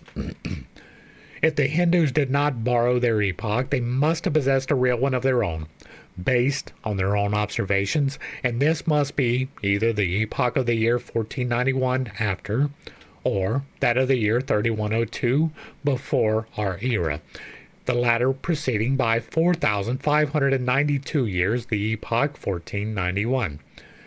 We have to choose between these two epochs and to decide which of them is based on observation.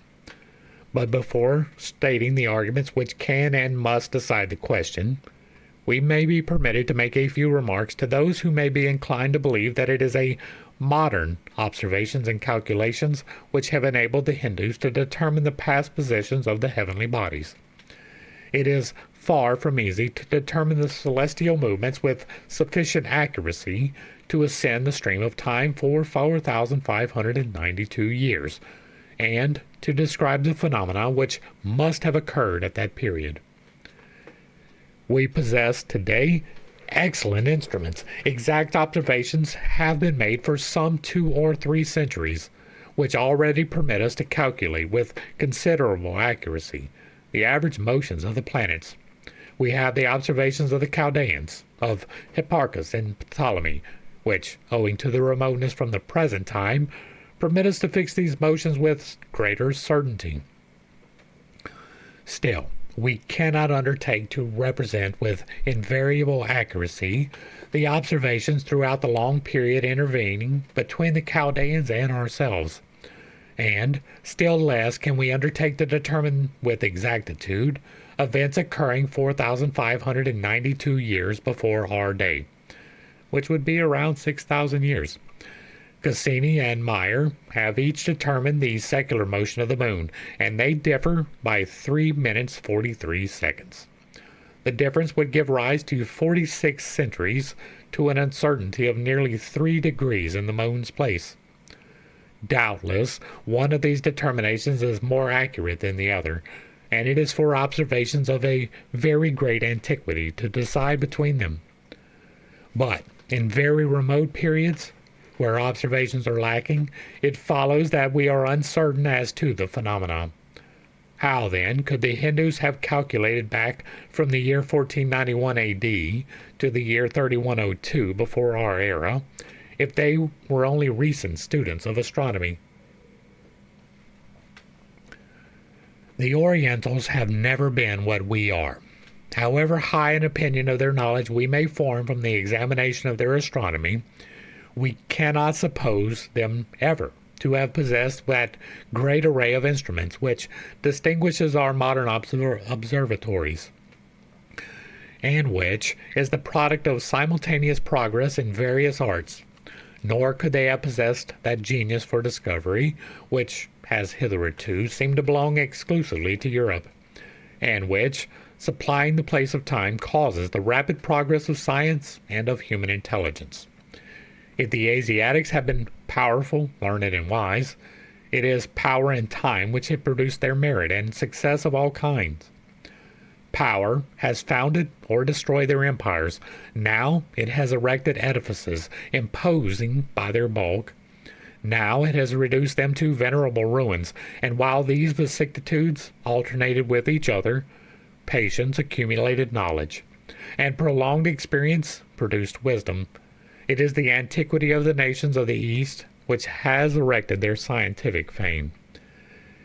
If the Hindus possessed in 1491 a knowledge of the heavenly motions sufficiently accurate to enable them to calculate backwards for 4,592 years, it follows that they could only have obtained this knowledge from very ancient observations. To grant them such knowledge, while refusing them the observations from which it is derived, is to suppose an impossibility.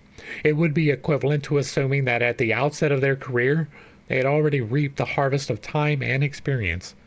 While, on the other hand, if their epoch of 3102 is assumed to be real, it would follow that the Hindus had simply kept pace with successive centuries down to the year 1491 of our era.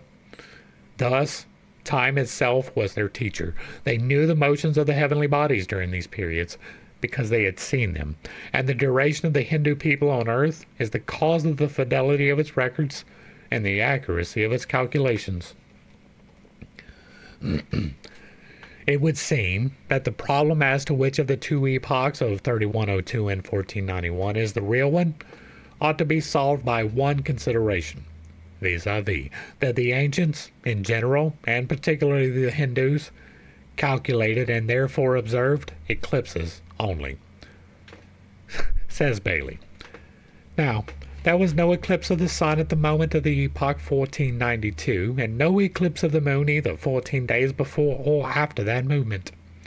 Therefore, the epoch 1491 is not based on an observation. As regards the epoch 3102, the Brahmins of Tirvalur place it at sunrise on February 18th. The sun was then in the first point of the zodiac according to its true longitude. The other tables showed that at the preceding midnight the moon was in the same place, but according to its average longitude. The Brahmins tell us also that this first point, the origin of the zodiac, was, in the year 3102, 54 degrees behind the equinox. It follows that the origin, the first point of the zodiac, was therefore in the 6th degree of Libra. There occurred, therefore, about this time and place an average conjunction. And indeed, this conjunction is given in our best tables, like Kali's for the sun and Maya's for the moon. There was no eclipse of the sun, the moon being too distant from her node, but 14 days later, the moon, having approached the node, must have been eclipsed. Meyer's tables used without correction for acceleration give this eclipse, but they place it during the day when it could not have been observed in India.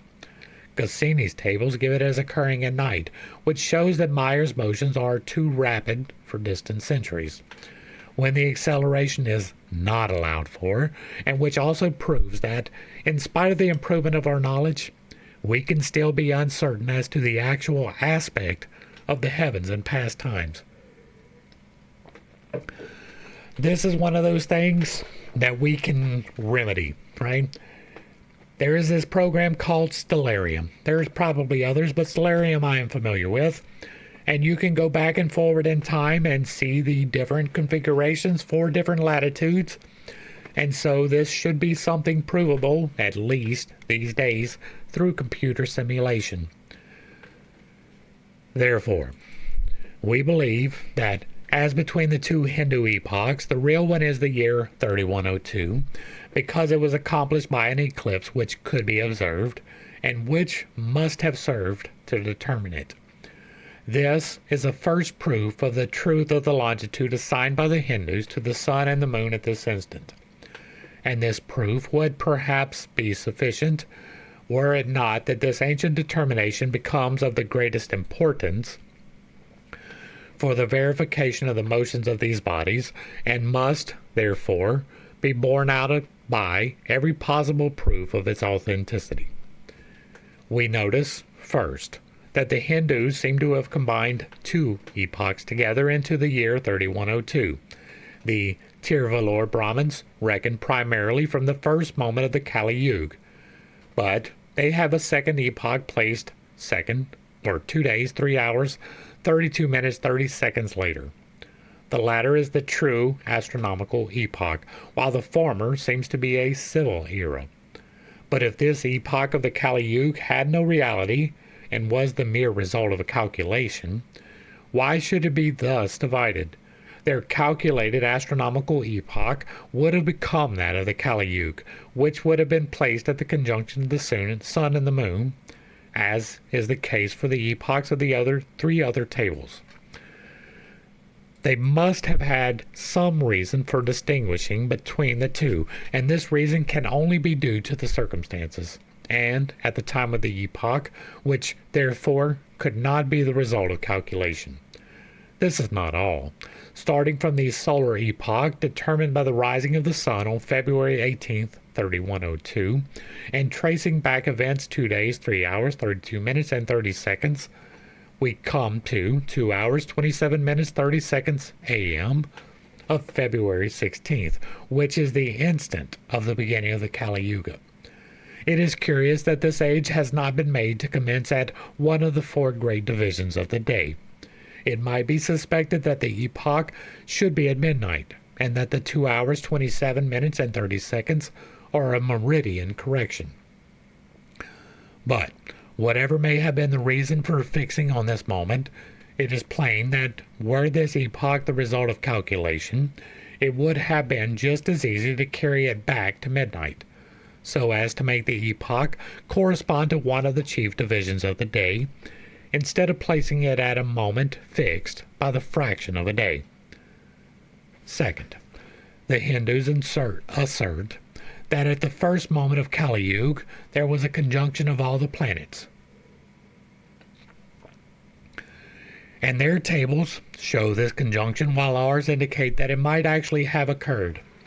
Jupiter and Mercury were in exactly the same degree of the ecliptic, Mars being 8 degrees and Saturn 17 degrees distant from it. It follows that about this time, some 14 days after the commencement of Kali Yuga, the Hindus saw 4 planets emerge successively from the sun's rays. First Saturn, then Mars, then Jupiter and Mercury, and these planets appeared united in a somewhat small space. Although Venus was not among them, the taste for the marvelous caused it to be called a general conjunction of all the planets. The testimony of the Brahmins here coincides with that of our tables, and this evidence, the result of a tradition, must be founded on actual observation. Third, we may remark that this phenomenon was visible about a fortnight after the epoch, and exactly at the time of the eclipse of the moon must have been observed, which served to fix the epoch. The 2 observations mutually confirm each other, and whoever made the one must have made the other also. Fourth, we believe also that the Hindus made at the same time a determination of the place of the moon's node. This seems indicated by their calculation. They give the longitude of this point of the lunar orbit for the time of their epoch, and to this they add as a constant 40 minutes. Which is the node's motion in 12 days, 14 hours. It is as if they had stated that this determination was made 13 days after their epoch, and that to make it correspond to that epoch, we must add the 40 minutes through which the node has retrograded in the interval. This observation is, therefore, of the same date as that of the lunar eclipse, thus giving 3 observations which are mutually confirmatory. Fifth, it appears from the description of the Hindu zodiac given by M.C. Gentile that on it the places of the stars named the Eye of Taurus and the Wheat Ear of Virgo can be determined for the commencement of the Kali Yuga. Now, comparing these places with the actual positions reduced by our precession of the equinoxes to the moment in question, we see that the point of origin of the Hindu zodiac must lie between the 5th and 6th degree of Libra. The Brahmins, therefore, were right in placing it in the 6th degree of that sign, the more so since this small difference may be due to the proper motion of the stars, which is unknown. Thus, it was yet another observation which guided the Hindus in this fairly accurate determination of the first point of their movable zodiac. It does not seem possible to doubt the existence in antiquity of observations of this date. The Persians say that four beautiful stars were placed as guardians at the four corners of the world. Now, it so happens that at the commencement of the Kali Yuga, 3000 or 3100 years before our era, the Eye of the Bull and the Heart of the Scorpion were exactly at the equinoctial points, while the Heart of the Lion and the Southern Fish were pretty near the solstitial points. An observation of the rising of the Pleiades in the evening, 7 days before the autumnal equinox, also belongs to the year 3000 before our era. This and similar observations collected in Ptolemy's calendars, though he does not give their authors their observations, which are older than those of the Chaldeans, may well be the work of the Hindus. They are well acquainted with the constellation of the Pleiades, and while we vulgarly call it the Pusianeri, they name it Pilalu Kodi, the hen and chickens. The name, therefore, passed from people to people, and comes to us from the most ancient nations of Asia. We see that the Hindus must have observed the rising of the Pleiades, and have made use of it to regulate their years and their months. For this constellation is also called Kritika. Now they have a month of the same name, and this coincidence can only be due to the fact that this month was announced by the rising or setting of the constellation in question. But what is even more decisive as showing that the Hindus observe the stars, and in the same way that we do, marking their position by their longitude, is a fact mentioned by Augustinus Ricius, that according to observations attributed to Hermes and made 1985 years before Ptolemy, the brilliant star in the Lyre and that in the heart of the Hydra were each 7 degrees in advance of their respective positions as determined by Ptolemy. This determination seems very extraordinary. The stars advance regularly with respect to the equinox, and Ptolemy ought to have found the longitudes 28 degrees in excess of what they were in 1985 years before his time. Besides, there is a remarkable peculiarity about this fact, the same error or difference being found in the positions of both stars. Therefore, the error was due to some cause affecting both stars equally. It was to explain this peculiarity that the Arab, Thabith, imagined the stars to have an oscillatory movement, causing them to advance and recede alternately. This hypothesis was easily disproved, but the observations attributed to Hermes remained unexplained. Their explanation, however, is found in Hindu astronomy. At the date fixed for these observations, 1985 years before Ptolemy, the first point of the Hindu zodiac was 35 degrees in advance of the equinox. Therefore, the longitudes reckoned for this point are 35 degrees in excess of those reckoned from the equinox. But after the lapse of 1985 years, the stars would have advanced 28 degrees, and there would remain a difference of only 7 degrees between the longitude of Hermes and those of Ptolemy, and the difference would be the same for the two stars, since it is due to the difference between the starting points of the Hindu zodiac and that of Ptolemy, which reckons from the equinox. This explanation is so simple and natural that it must be true. We do not know whether Hermes, so celebrated in antiquity, was a Hindu, but we see that the observations attributed to him are reckoned in the Hindu manner, and we conclude that they were made by the Hindus, who, therefore, were able to make all the observations we have enumerated, and which we find noted in their tables. Sixth, the observation of the year 3102, which seems to have fixed their epoch, was not a difficult one.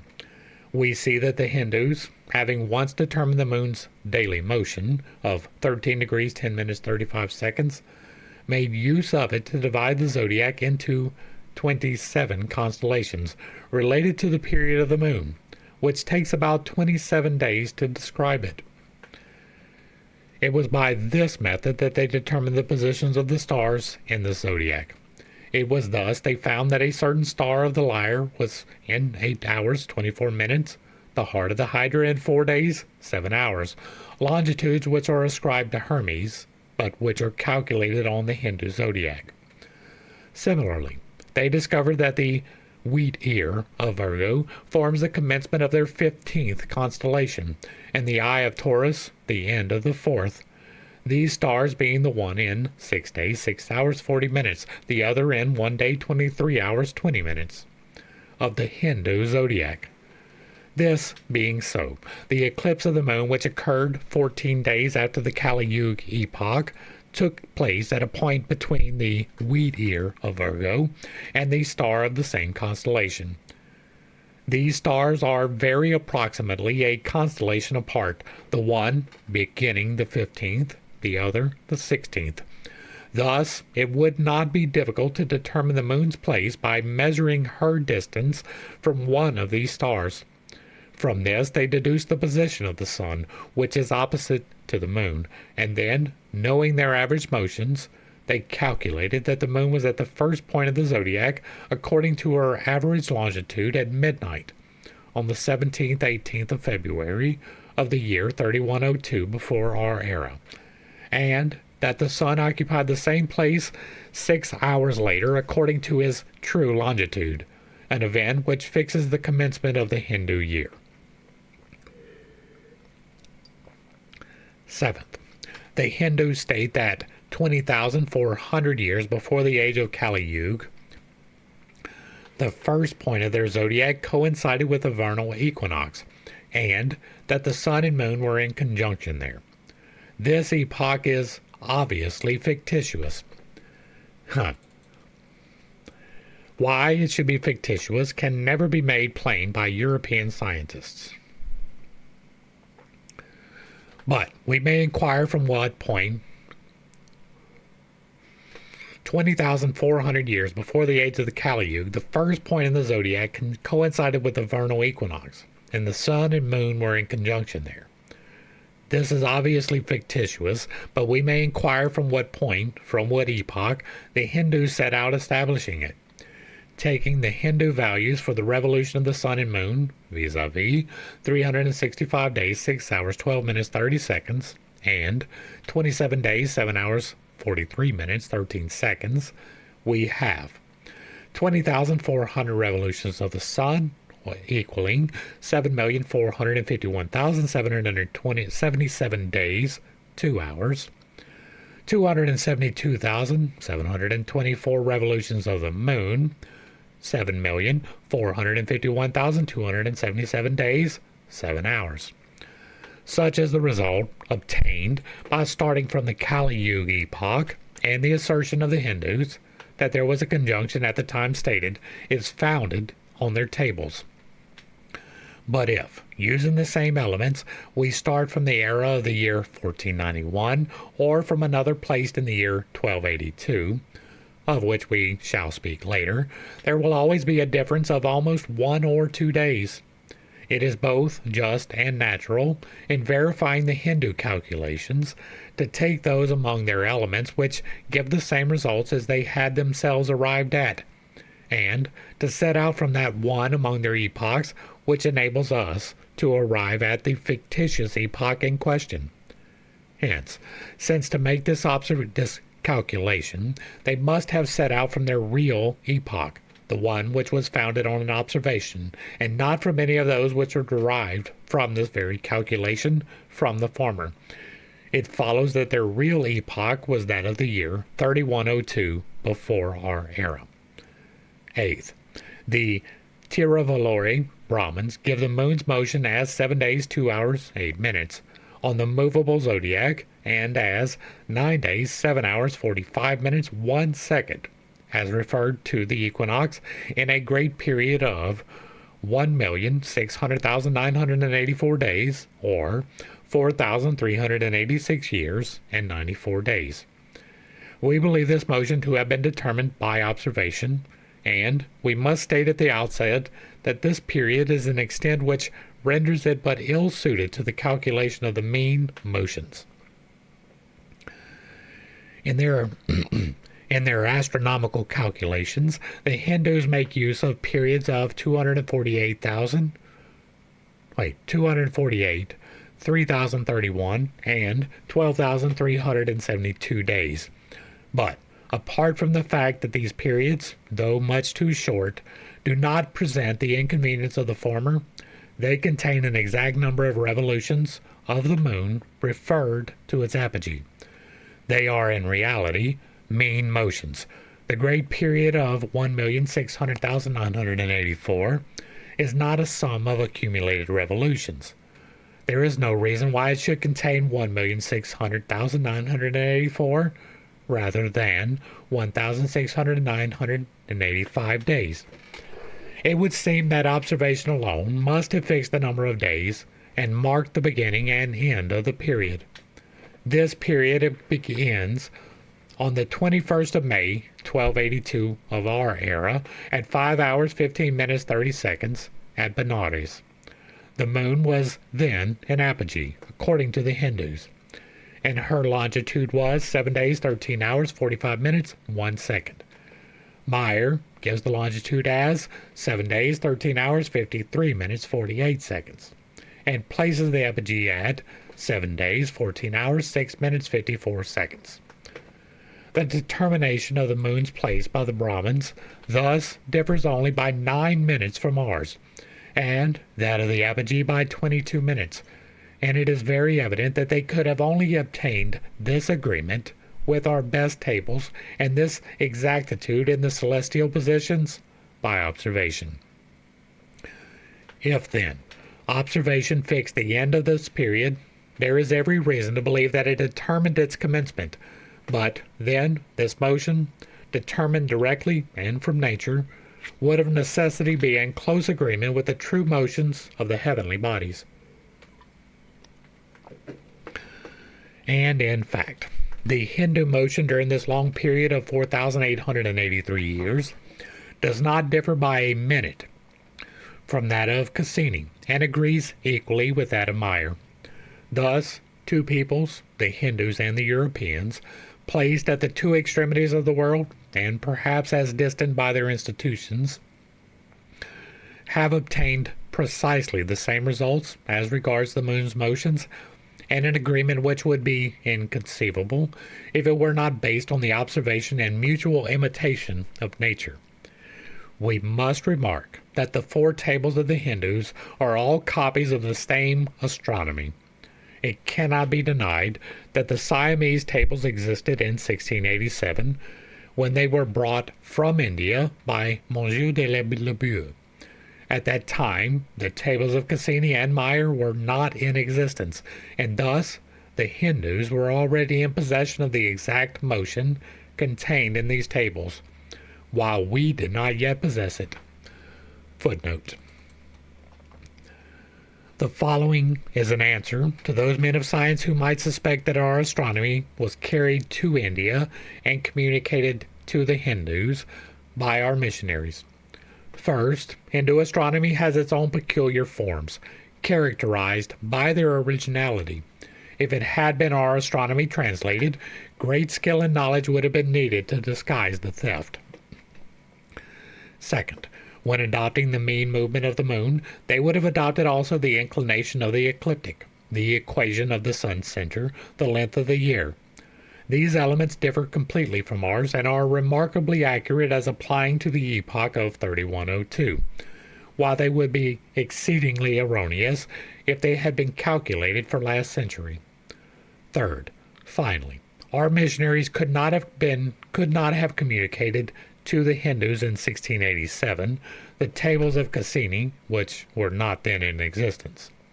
They could have known only the means of motions of Tycho, Riccoli, Copernicus, Boolean, Kepler, Longomontanus, and those of the tables of Alfonso.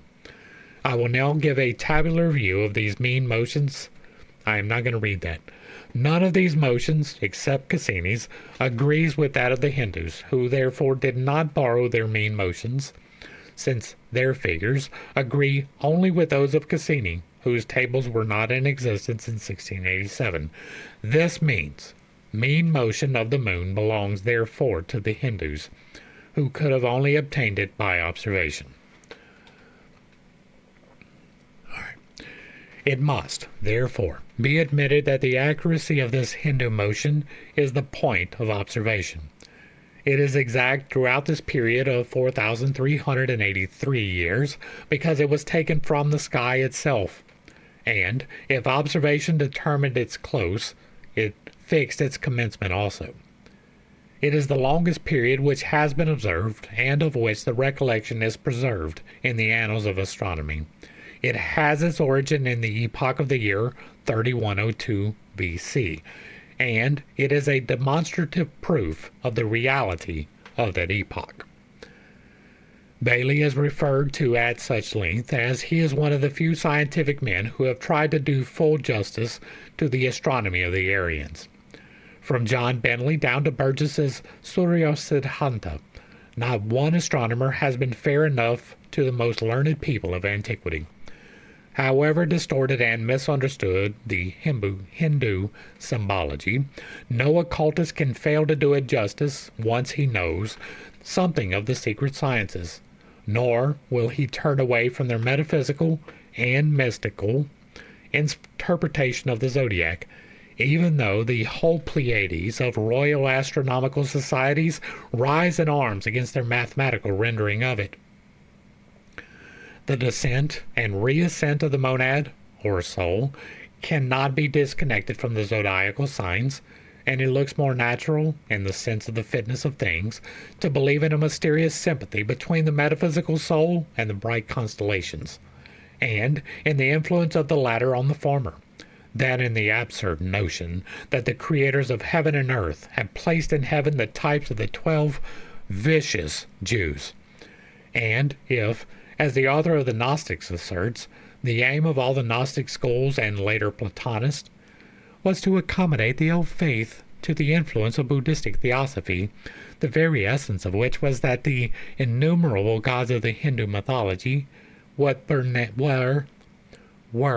but names for the energies of the first triad in its successive avatars or manifestations unto man. Whither can we turn to trace these theosophic ideas to their very root, better than to the old Indian wisdom? Say it again. Archaic occultism would remain incomprehensible to all if it were rendered otherwise than through the more familiar channels of Buddhism and Hinduism. For the former is the emanation of the latter, and both are children of one mother, ancient Lemurio-Antillean wisdom. And that is going to bring us to the end of the Zodiac and its antiquity. Hopefully I brought a little bit of enlightenment and not too much confusion to a somewhat difficult topic. I understand that I have some unconventional beliefs and a tendency to step on toes when I relay those. It is not intentional, but it is not something I apologize for. It is important to me to separate speculation from fact. Many of the things stated in the beginning of this were speculation. Many people take them as fact, but there is no reason to. There are plenty of reasons to feel that way. There are less reasons to confirm the truth. Many of the things that I have stated about the Bible in this is going to upset some people. I do not apologize for that. Once again, I refer you to the Bible study, where it's 161 videos of going through and pointing out the contradictions, right? There are historical inaccuracies, for sure, although they are relatively few, but there are definite contradictions from itself within itself, quite often contained within the very same chapter of the same book. And so there are great reasons to doubt the veracity of that as an antiquity, right? As coming from the time of Moses. It is more likely the time of the second temple. That's a problem for Christianity. That is a problem for Judaism. It's not really a problem for me. My God never chose a people. He can choose a person if you are faithful and diligent, if you are repentful and honor God in the correct way, then you can be chosen to be blessed, right? That happens all of the time to many people of differing faiths.